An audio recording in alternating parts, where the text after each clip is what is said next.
Muchas gracias, Alejandro, gracias por la invitación y de entrada me disculpo si tengo que salir, pero es que el mundo real tiene ciertos requisitos que hacen que uno ande de un lado para otro. Me gustaría quedarme a la conclusión del debate, de la presentación no lo podré hacer.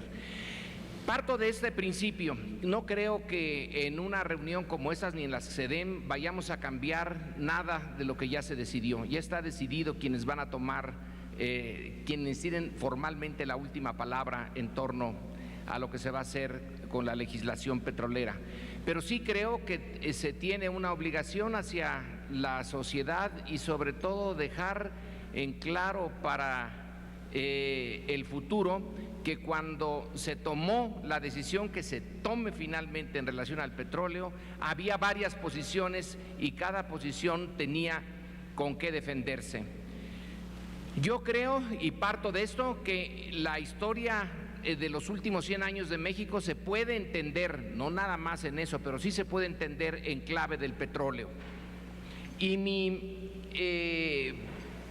idea central, la que le quiero exponer aquí y dejarla en claro, es que en esta historia del petróleo hay un gran capital político, un enorme capital político ya acumulado y que se puede disminuir o de plano echar por la borda o se puede usar para aumentarlo en el siglo XXI.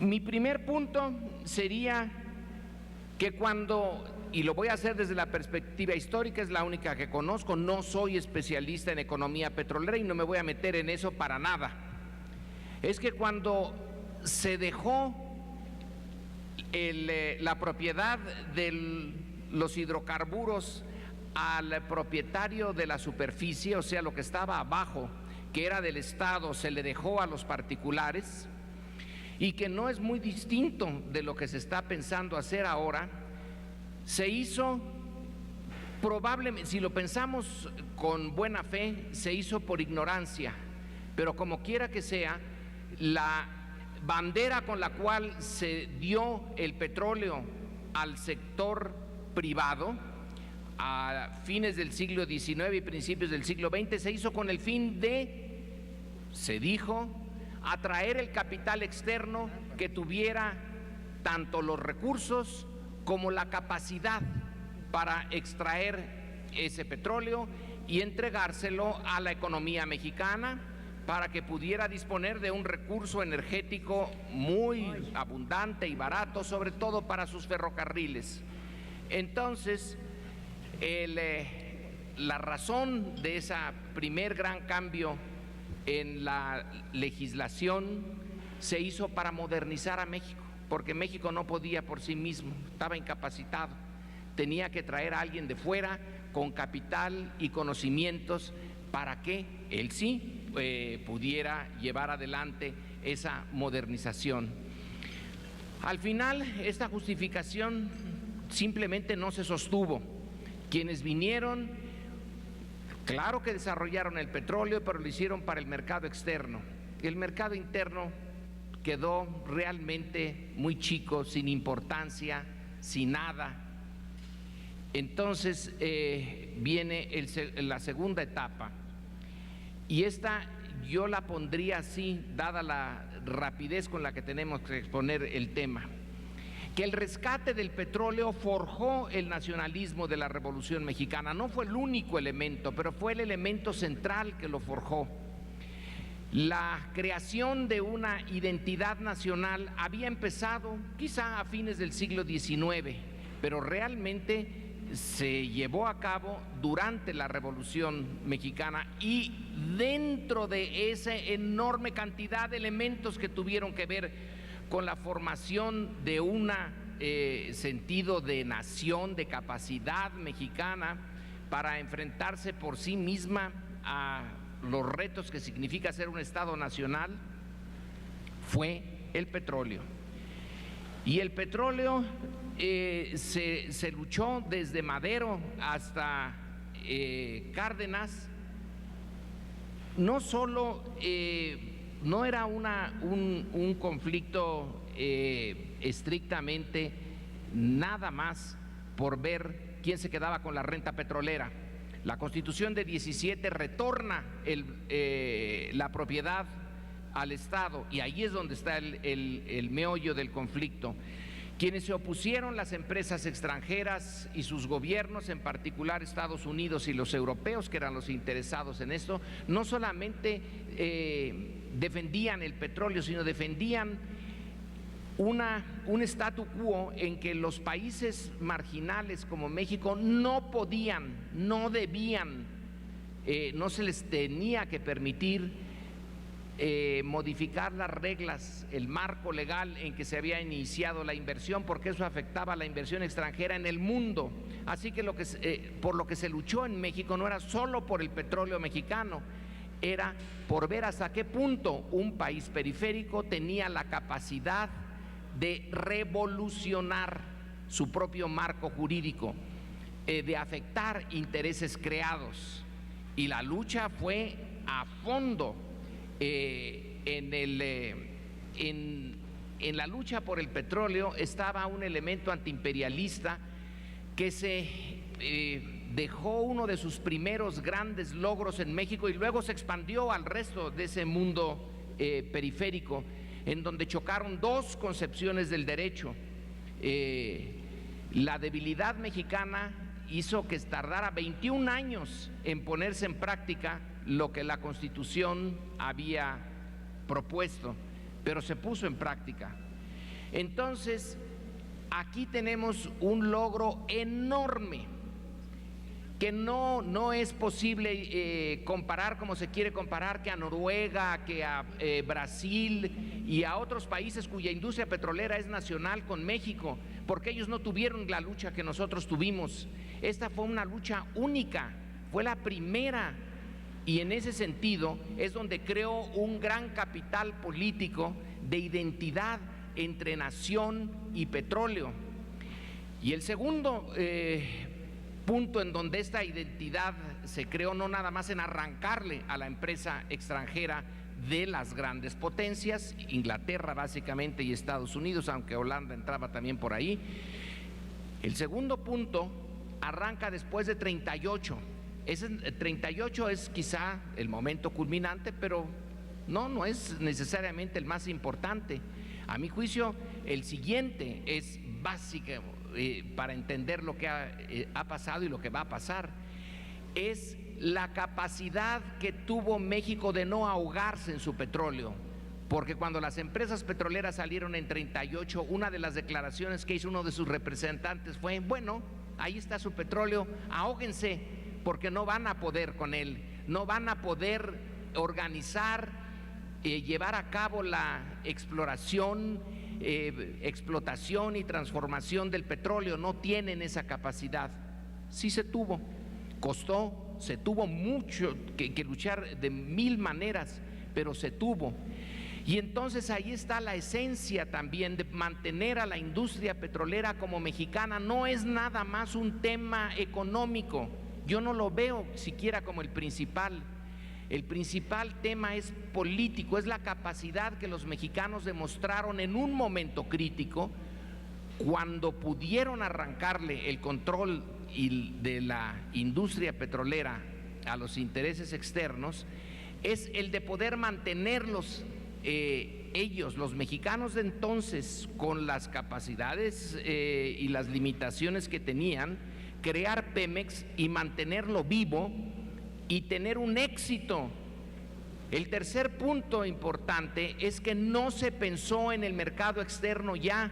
México dedicó su petróleo a lo interno como uno de los recursos muy escasos energéticos que tenía y que sigue teniendo. Entonces, la necesidad de mantener bajo control mexicano la industria petrolera viene de ese reto inicial que nos hicieron: ustedes no pueden. Y sí se pudo. Y se pudo para propósitos estrictamente internos. Pero leer en clave petrolera la historia mexicana del último siglo también requiere que leamos la parte negativa. La industria petrolera, por un buen tiempo, se convirtió en la espina dorsal de la industrialización mexicana. El llamado milagro mexicano de los años 50 y 60 y hasta principios de los 70 no se entiende sin una industria petrolera dedicada a dar el combustible y subsidiar al resto de la economía mexicana. Pero luego se hace adicta el fisco mexicano a los ingresos petroleros, y esto se combina con la decisión a principios de los años 80, a mi juicio una de las decisiones más desafortunadas, de petrolizar la economía, convirtiendo a México otra vez en exportador importante de petróleo. No era necesario, pero se hizo como una salida fácil y falsa a una crisis económica profunda y una crisis política más profunda. Entonces se quiso usar al petróleo para salvar los errores de una fórmula política, de una clase política, y sí, pagamos con petróleo eso y no salvamos ni a ese sistema ni a esa economía, pero sí se petrolizó. La petrolización de la economía mexicana es algo que nos tiene aún hoy en un problema sustantivo, pero no era esa la única ruta que se pudo haber seguido. Fue una ruta falsa para no enfrentar el problema principal. Y entonces la petrolización viene también de la mano de otro de los problemas.